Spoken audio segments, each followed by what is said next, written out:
way to cover that ground without going like this first and then stepping into the kick is to just bounce step.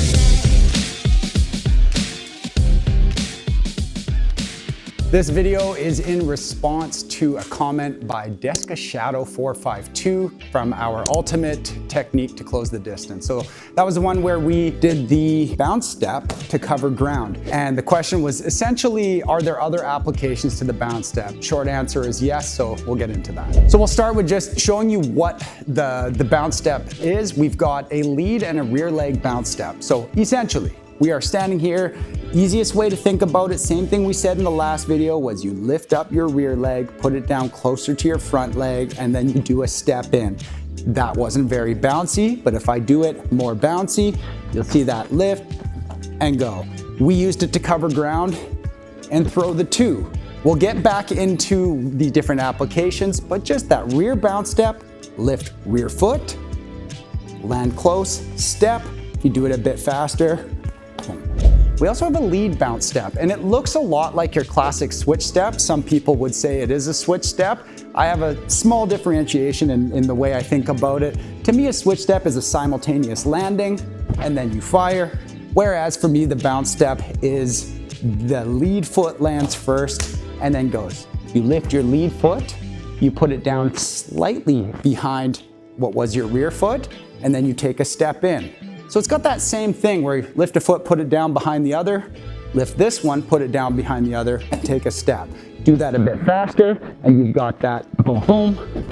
And then in this case, I fired a kick off of it. So now that you know what the bounce steps are, you can use them to control distance and to chain different kicks together. It's one of the neat applications of it. Control distance, for example.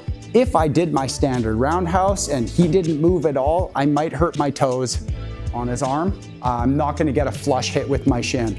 So a way to cover that ground without going like this first and then stepping into the kick is to just bounce step. So similarly to how we did with the punches, it's gonna cover a lot of ground for you.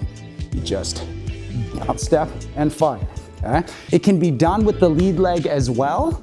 I pick up and I just drive myself forward a little bit so that I can land the 9. It's a bit of a hidden distance factor. He doesn't know that from here, I can easily cover the ground and get that kick off. So let's demonstrate a few different ways to do that on pads, and then you can put some practice in at home. I'm gonna show you now a way you could use the bounce step to chain your kicks together and maintain power. So let's say I want to throw my rear roundhouse to my lead roundhouse, and I didn't put footwork in between it. Perfectly good technique. I'll do it a bit faster. Like, nothing wrong with that, but if I want to get a little more juice on it or get my balance in between kicks, I could use, let's say, the bounce step to control for distance. Boom, land back, lead bounce step, boom, and I can land forward. Same thing can be done from the lead to the rear. I can go lead bounce step, I would land back, in this case now I'm southpaw, and because I'm southpaw, when I lift this leg, it's now a lead bounce step again, but it's just from a southpaw position. Great way to get good at that is to just do a flow drill where you go 10 to the 9 to the 10 to the 9, and we'll demo that.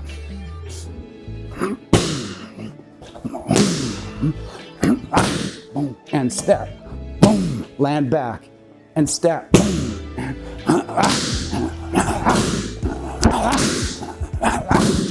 You just practice that slow, build up your speed, and once you're doing them full power, you've got a great drill that will probably show up in one of your sparring matches soon. It doesn't have to be roundhouse to roundhouse, and it doesn't have to be from one side to the other. In this case, we are gonna go one side to the other. I'm gonna throw my lead teep. Land forward. Maybe I knocked him back a little bit, and I'm like, man, I wanna throw my 10, but he's a little far away. Oh, I wanna kick him with the other leg now. So you just saw us use the second 2 kicks were from that last iteration that we did.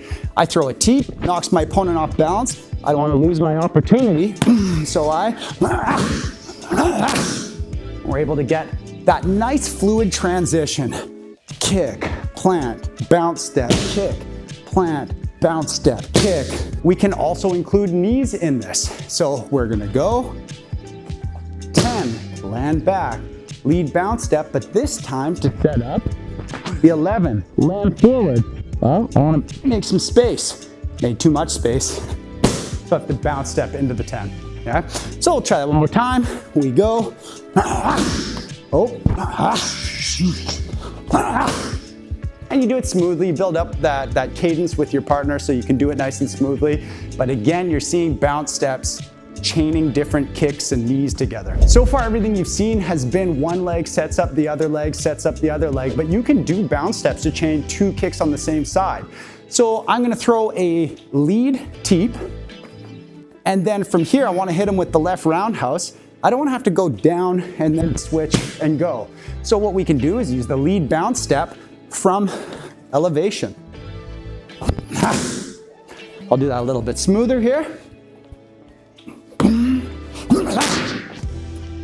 So with that said, I could make this happen from pretty much any kick to any knee.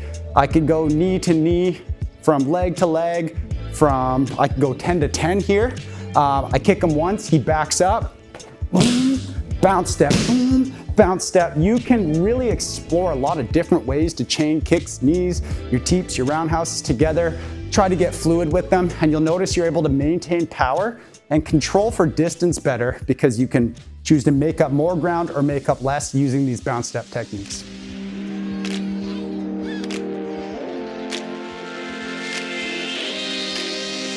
There's a light